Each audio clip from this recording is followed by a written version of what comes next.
प्रजासत्ताक दिनी home guard parade ground Sakoli येथे भव्य रक्तदान शिबिराचे आयोजन करण्यात आले। या शिबिराचे उद्घाटन शलिनी दोनडे यांच्या हस्ते स्वर्गीय श्री लक्ष्मणराव दोनडे यांच्या प्रतिमेचे पूजन करून करण्यात आले। कार्यक्रमाचे अध्यक्ष उपविभागीय अधिकारी साकोली अश्विनी मांजे, प्रमुख अतिथी तहसीलदार निलेश कदम, माजी आमदार सहभाऊ वाघाळे, माजी आमदार doctor Hemkrishna Kapgate, doctor Anilji Marwade, doctor Keshav Kapgate, panchayat समिती सदस्य अनिल किरणापुरे, उमेश कटाने, प्रभाकरजी सपाटे, उमेश भाऊ भुरे, Satish Rangari, Hemant Bhau and Manish Kapgate, Ravi Parshuramkar, DG Rangari, doctor Jitendra Thakur, Jagan Uikey, Govardhan Kore, Chaitanyeshwar Shivankar, doctor Vivek Bahekar, Omkar Kathane, Anjiratai Chute, प्राध्यापक रजनी राखडे, सुषमा कोरे, रूपलता वलथरे, शालू नंदेश्वर, निर्मलाताई कापगते, वैशालीताई गजबिये, मनीषा काशीवार इत्यादी मान्यवर उपस्थित होते।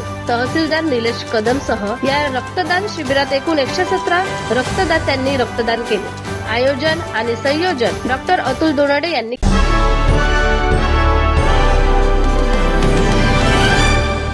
भंडारा जिल्ह्यातील साकोली या ठिकाणी आहे। साकोली येथे होमगार्ड परेड ग्राउंड मध्ये स्वर्गीय लक्ष्मणराव दोनडे यांच्या स्मृतिप्रीत्यर्थ दरवर्षी गेल्या 14 वर्षांपासून या ठिकाणी रक्तदान शिबिर केले जाते। त्याचे आयोजक आहेत डॉक्टर अतुल दोनडे। त्यांच्यासोबत जाऊन आपण जाणून घेऊया।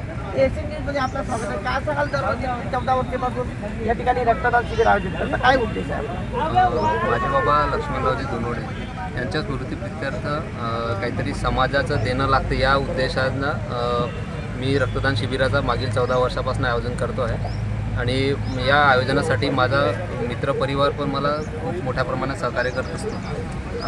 आणि दरवर्षी 100च्या वर रक्तदाते रक्तदान करून सहकार्य करतात आणि आमच्या या रक्तदान शिबिराला खूप सहकार्य करून चांगला उत्स्फूर्त प्रतिसाद देत असतात। आणि माझं एक साकोली तालुक्यातल्या किंवा भंडारा जिल्ह्यातल्या सर्व युवक मित्रांना एक आग्रहाची विनंती राहील की त्यांनी त्यांच्या पद्धतीने जसं जसं त्यांना शक्य होते त्यांनी आपापल्या क्षेत्रामध्ये रक्तदान शिबिराचं आयोजन करावं। कारण की आता या धकाधकीच्या जीवनामध्ये थॅलेसेमिया, सिकल सेल, विविध आता जसं अपघाताचं प्रमाण वाढलेलं आहे। सोबत प्रसूतीच्या वेळी जो रक्ताचा गरज भासतो रुग्णाला ती भरपाई व्हावी यासाठी म्हणून युवकांनी रक्तदान करावे। आणि जिल्हा सामान्य रुग्णालय भंडारा इथे वार्षिक 10,000ची मागणी असते, परंतु जिल्ह्यात 4 ते 5,000 फक्त पुरवठा होत असतो। आणि जिल्हा सामान्य रुग्णालयाला पण खूप मोठा प्रश्न पडतो की यांचा रुग्णांना रक्त पुरवायचं तरी कसं। म्हणून आम्ही या